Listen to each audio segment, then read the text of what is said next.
You see, this is one of them rare moments where your ass get a chance to be completely honest.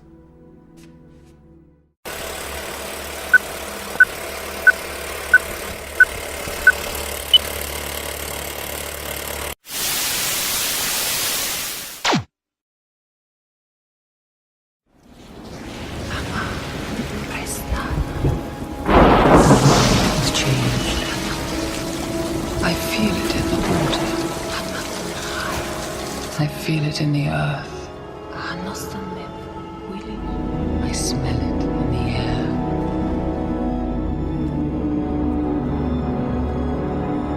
This is it? Let me give you one piece of advice. Be honest. He knows more than you can imagine.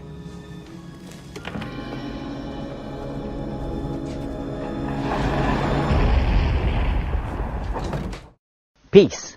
Assalamu alaikum. Welcome to this episode. Bringing entertainment to thousands of people. Through its magic, we are able to enjoy a combination of the radio, motion pictures, and the stage, right in the comfort of our own homes, simply by pushing a button and turning a dial. These cells with their electrical charges are scanned by a stream of electrons, completing 30 pictures a second.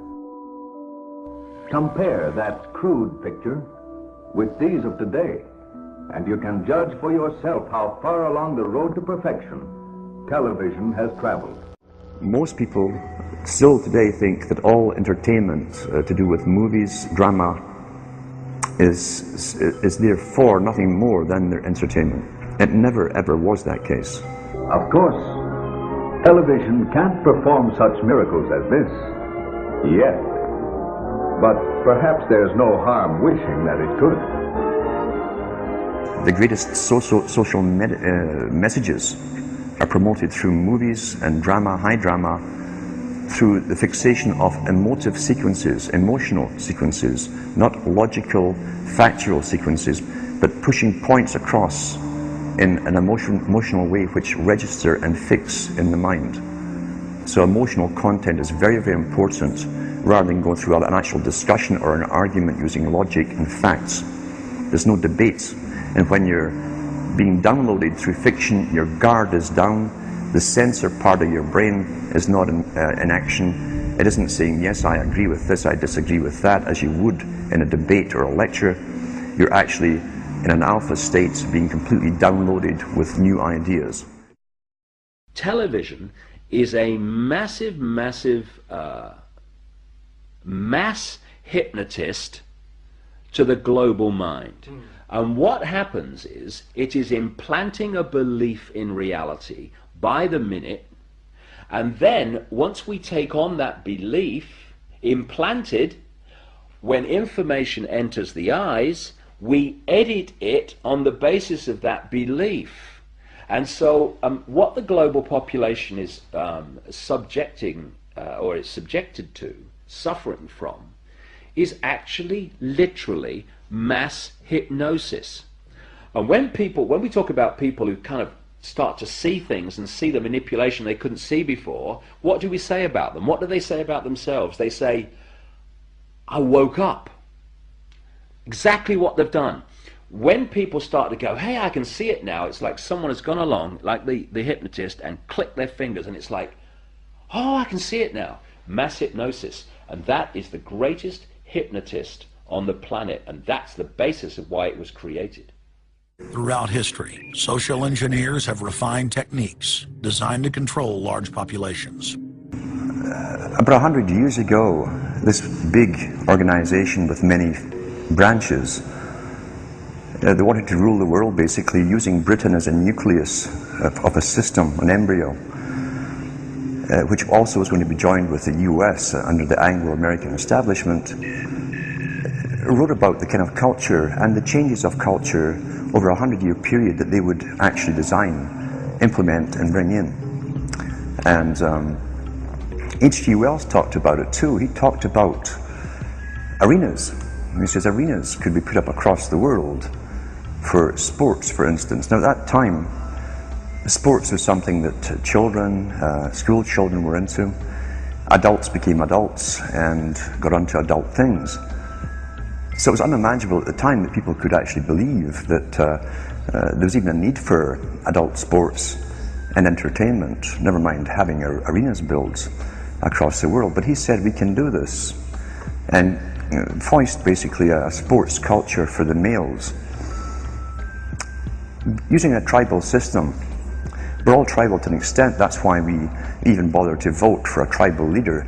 This is well understood. That's why we're supplied with these leaders. And because the average man was to become more disengaged from his own destiny as the expert class arose, it was decided that the males would get their outlet, basically,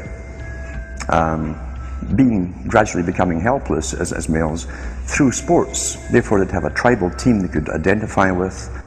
They could cheer them on as they were winning.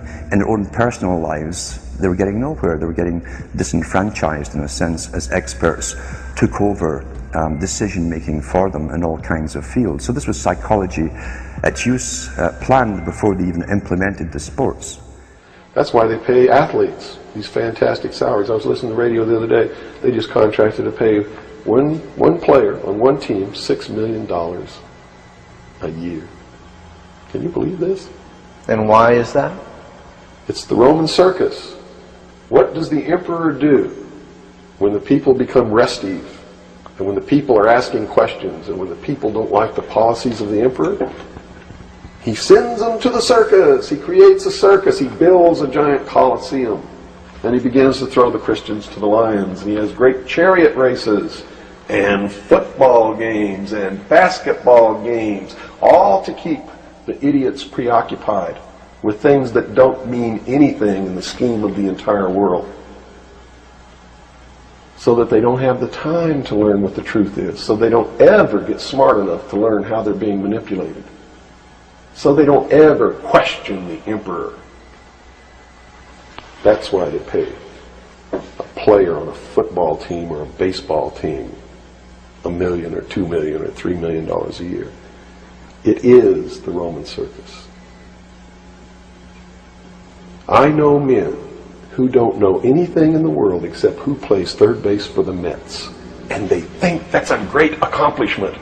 And they meet and pat each other on the back and bond and go have cocktails and talk about what this guy that plays third base for the Mets did in last night's game. It's sad. It's really sad. When radio came along, of course, they used that to the maximum. Sports for the men, soaps basically for the women, and then in came television, as I say, with its alpha state, its hypnotic state. And sure enough, around the 1960s, really, 50s and 60s, it took off. It really, really took off. And men became glued on Saturday nights to the sports shows. A culture industry, which is called by its own the culture industry. The Soviet Union had a department called the culture industry. Their actors and directors were called the cultural leaders, because they would, like a computer, people are like computers, all you have to do is keep giving them new updates every so often, and you can change an entire country or a nation or a block of nations who are all getting the same upgrades at the same time along certain paths. Today we call it political correctness. Most people want to belong to their peer group. They want to be the same as everyone else when it comes to opinions. In fact, they judge their own personal sanity by bouncing ideas off their neighbors and friends who will answer back and agree on these same topics in kind. It doesn't matter if the topics or what you're given are facts or utter nonsense, as long as everyone agrees at the same time. You'll say, well, I'm sane, and your friends will all agree because they've had the same information given to them. But they've been programmed, and I'm sad because I know that it's hard for people like that to take an interest, a serious interest in world affairs, to take a serious interest in what their elected officials are doing. And they're not going to be really inclined to study or discover the deception that's being used against them. And so I'm sad because I see all of that in a flash in my mind as being an indication of how easy it is for the masses to be manipulated. The human mind is like a computer. No matter how efficient it may be, its reliability is only as great as the information fed into it. If it is possible to control the inputs of the human mind, then no matter how intelligent a person may be, it's entirely possible to program what he will think. And yes, it's even possible to program people to laugh at the mere mention of the word conspiracy. Using television is the prime example of how mental programming and mind control works. Television is the most powerful weapon of psychological warfare in history. And yet television, for many people, is a member of the family in the household. Why don't we look at all of those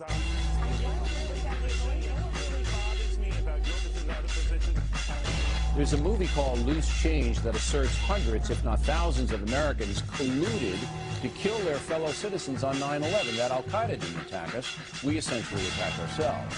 This fairy tale ranks up there with the Holocaust deniers on the vicious scale. We are living in a virtual reality. We're living in a totally controlled environment, an environment that has been created by mass media. Now, many people, especially young people, accept unquestioningly the reality that is presented by the media. Popular culture, movies, television, music, carry messages about how society works and how people should behave. The ultimate control is to control people without their conscious awareness. Again, television is a prime example. Think back to whenever you have observed young children or older adults sitting, watching television. They have this glassy-eyed, vacant look in their eyes because they are in a trance state, in a hypnotic state of mind. Now, it's Charlie Sheen ranting like a lunatic about the September 11th attacks. Now word comes that Sheen will be narrating a new film about 9/11 conspiracy theories. Joining us now, nationally syndicated radio talk show host Mike. The first order of business for a propagandist or an advertiser is to create the circumstances that will induce a state of mind that is favorable to the reception of their message. And that state of mind is the hypnotic state of mind, making television extremely important in this whole process of creating a unified mindset among the entire population. Have you ever bought something and then later on wondered why did you buy it? Well, that's a common everyday illustration of being triggered to make a purchase based on a conditioned response that has been built into us to have a preference for a particular product.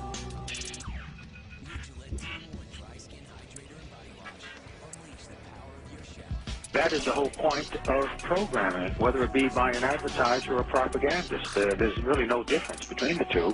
One's selling products, the other is selling ideas. The whole point is to build into us a conditioned response where we will respond automatically without thinking, with a preference for a particular idea or preference for a particular product.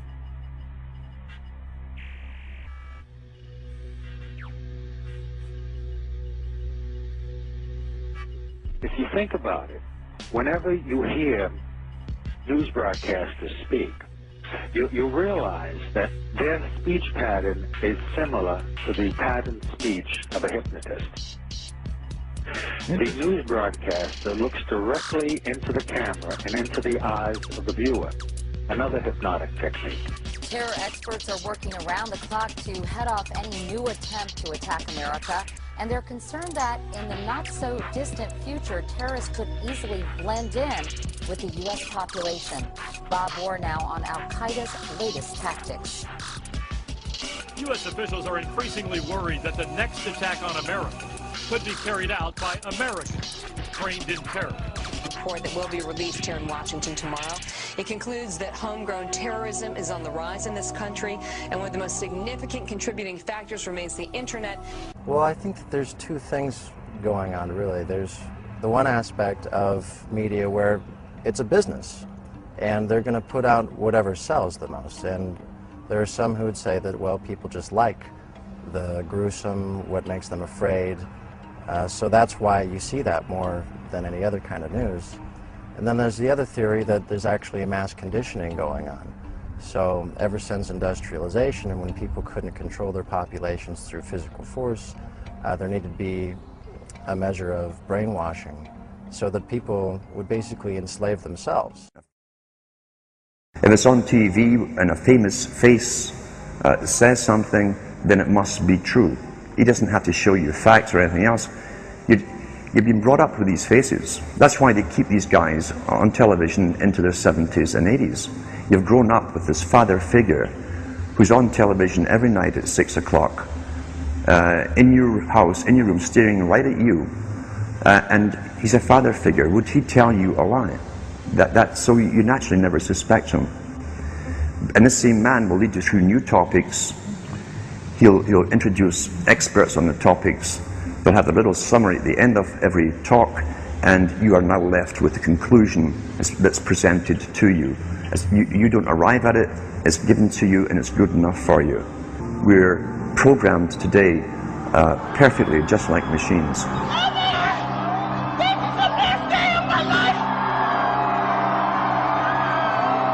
We tie this in with the Brzezinski. Brzezinski said in 2 Ages. Now this guy was way up with the NSA. He's a master geopolitician. He admits he works in 20, 50-year periods to do with geopolitics in other countries.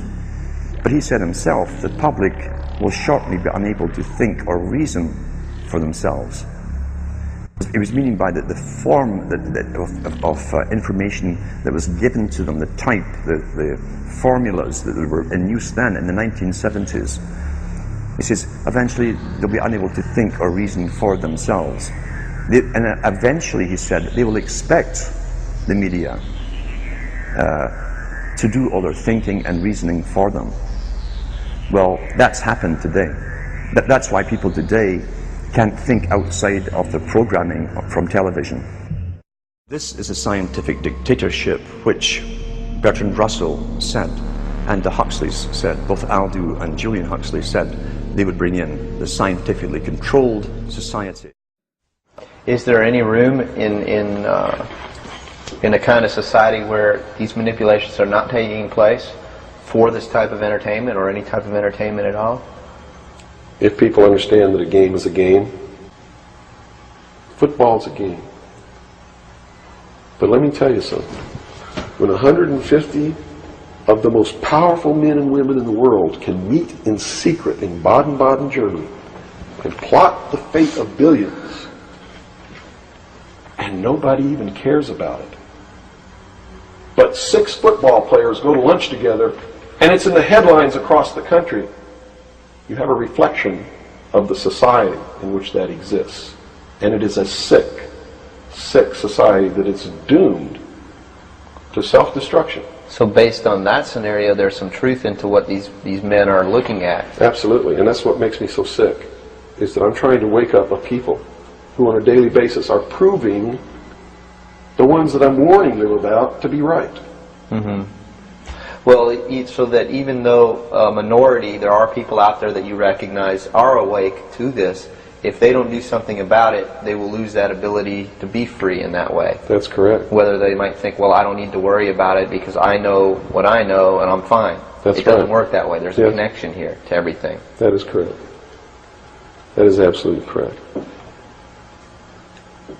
A nation of people who are willing to send their sons and daughters that they profess that they love to a foreign country to die,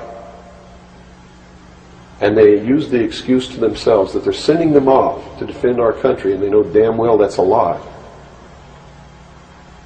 are doomed. How far are you willing to go? to change the world.